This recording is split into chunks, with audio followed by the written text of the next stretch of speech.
Well, another four-quarter game that went down to the wire. Not exactly the way we like to draw them up, but as you can tell, that's the way it's going to be every week, it looks like. So any fans out there that weren't at the game, if you want a four-quarter game, no matter who we play, show up at Ross Aid. But it feels good to get the win in the end. And the one thing I can say about our team is they got guts. They play to the end. They work hard. They want to win. It means something to them. They stayed positive throughout it all, even though, it wasn't pretty, and we just kept playing. And a lot of guys did some great things, but of course, our offensive line played hard the entire game. Aiden hung in there to the very end and made some unbelievable throws when we needed him to. And then the fourth down scramble was huge. We went for it on fourth down a couple times and in our own territory, which you don't get. You're probably not going to win the game. So we just kept playing hard, and I wish we could fix some things and figure out a way to win a game or two a little easier, but that's not going to happen. And as much as we enjoy this, we play a team next week we haven't beat since I've been here, and we'll have a hard time with them. So we'll try to get things fixed after we enjoy the win, and then we got a lot of work to do to get ready for the next opponent. Jeff, just talk about that last drive you referenced. You got the ball with about a little under 6 minutes to go. 43-37 lead, and just how meaningful it is to be able to milk the clock, finish the game out, and also talk about that call on fourth down there. Well, I'd like to be able to milk the clock in traditional fashion, but you got to do what you're good at and what you feel that is going to work. And like always, we're going to go for the win. Sometimes it's not going to work. We're going to lose, and sometimes we're going to win. So we just got to try to win more than we don't. But we ran the ball a little bit, had a drop slant that probably doesn't get us a first down. It's close to it.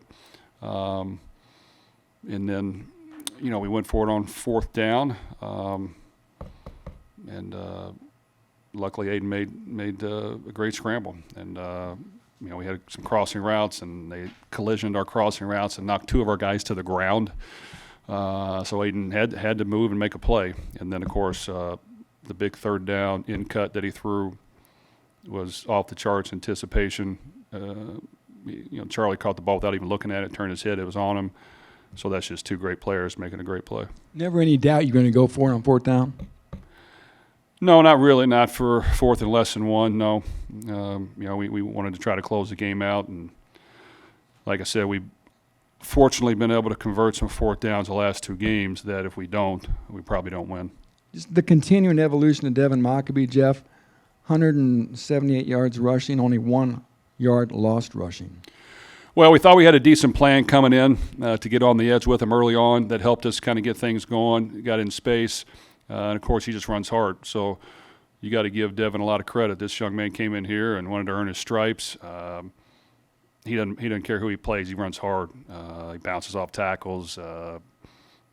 He could still get a whole lot stronger and bigger, but at 180 pounds, we're lucky to have him. And he makes plays with his hands. He's caught the ball off the charts really well, which he just is a gamer. It's not something that we see in practice all the time. And I think now we've seen it more because he's gained his confidence. But just really did a good job. I thought our offensive line doesn't get enough credit either. I mean, they played extremely hard, and when you got to move the ball and get points and touchdowns, both in the running game and passing game, I thought they performed very well. Is there anything you can do to clean up some of the breakdowns in your pass defense? Yeah, there's a lot of things we need to do.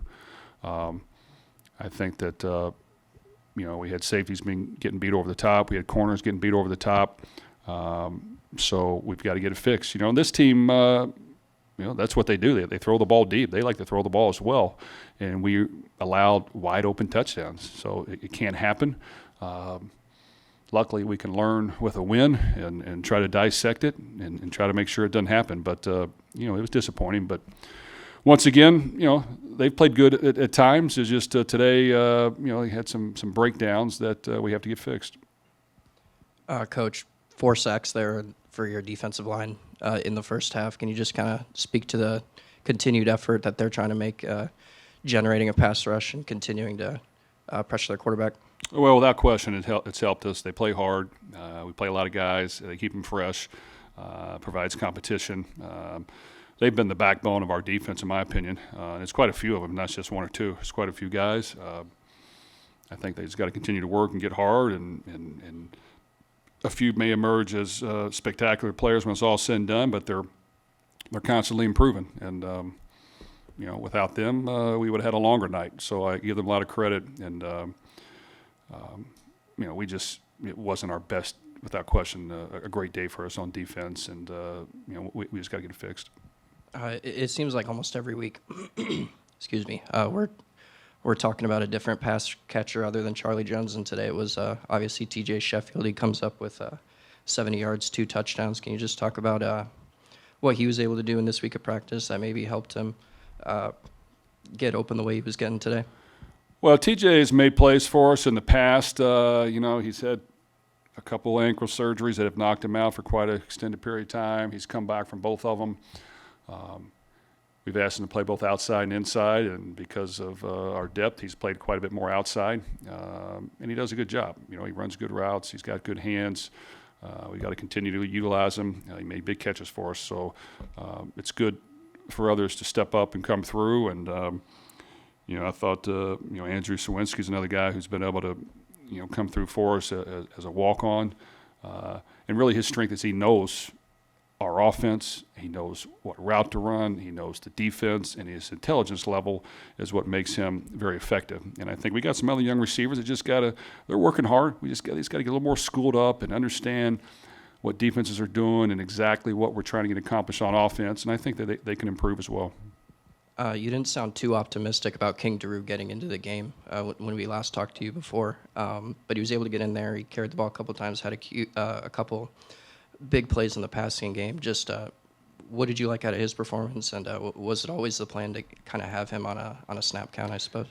Well, he just started practicing a little bit this week, and he's not 100%, but I give him credit. Like a lot of our guys, he wanted to play if we needed him. We thought we needed him a little bit. He gave us a little spark, and hopefully he can get more healthy this week and give us more snaps. Charlie seemed to have a little bit more burst to him today. Is he just rounding back into as healthy as he can be right now? Well, he did. At the very end, he was getting tired and came out a couple snaps. We asked him to do a lot. He's just a really, really good receiver that has unbelievable hands and runs great routes and can catch the ball without looking at it almost. He understands the game. So I just think he's still beat up, but we took care of him very good this week. We got to hopefully, we'll see how he came out of the game. Either way, we basically get him all the treatment we can until Wednesday. Hope he practices some on Wednesday. Thursday's lighter. Get him through that, and then get him to the game healthy. I think our other receivers are improving, and we just got to continue to, spread the ball around a little bit. On a night that your secondary was beaten a lot, but the play Reese Taylor made on the interception to kind of, did that help you guys maybe reset a little bit and able to extend the lead to where you needed it?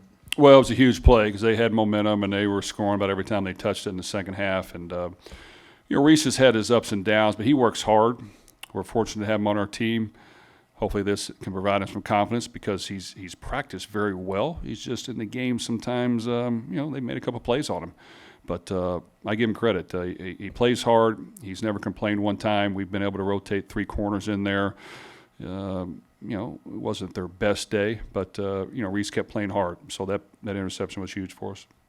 Just what did you see out of your defensive line tonight? Well, I saw what we've seen all year. I think they play hard, and I think that we can rotate a lot of guys in there, and they've been able to kind of get after the quarterback to a certain degree. There was a couple of times the rush lanes were a little too big in the inside and around, but this guy could run around and make plays, and we need our linebackers there to kind of assist, and they kind of got on the edge. But, that team has scored some points, and, they've got some weapons on the outside. They got a tight end that's really, really big and effective. So you got to give them some credit too. You're not going to stop them every time, but our D-line has played hard, and I do think they've been the backbone of our defense up until now. You get a sense this team is gaining confidence every week in these close games, and you're not seeing guys get rattled, that they are jumping into the moment and knowing what needs to be done? Well, I'm not, but they are. No, actually, that is our strength. We got guys that are calm, poised. We talk about it a lot. We communicate. Hey guys, this is how it's going to be. This is college football, and I mean, look at the games we played this year. Other than one FCS opponent, it's come down the wire. So you got to expect it. And maybe one day we can, win one by more than that. But it doesn't look like it's going to happen. And as I look at the schedule, it just gets tougher and tougher. So we just got to find a way to improve and get better. But our guys have guts. They play hard. They want to win. They stuck together, and they found a way to do it in the end. More questions for Coach? Right in the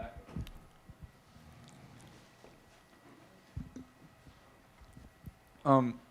Aiden O'Connell made some key plays throwing into some very tight windows. From your perspective, what allows him to be able to throw into those windows, and what makes him so good at sort of getting that pass there? Well, quite honestly, this game and a few others, but this game, he probably had 5 or 6 throws that I don't think anybody can make.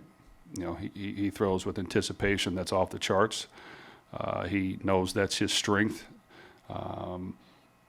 He can anticipate and throw it right where he wants to in a window that no one else would do. And then, Charlie can get his head around the last minute and catch it when the ball's on him. Abdor, that ball got on him a little fast. He wasn't used to that. So they just have a great connection. But without question, Aiden's play in the fourth quarter especially was off the charts. And, that was an elite level of playing quarterback.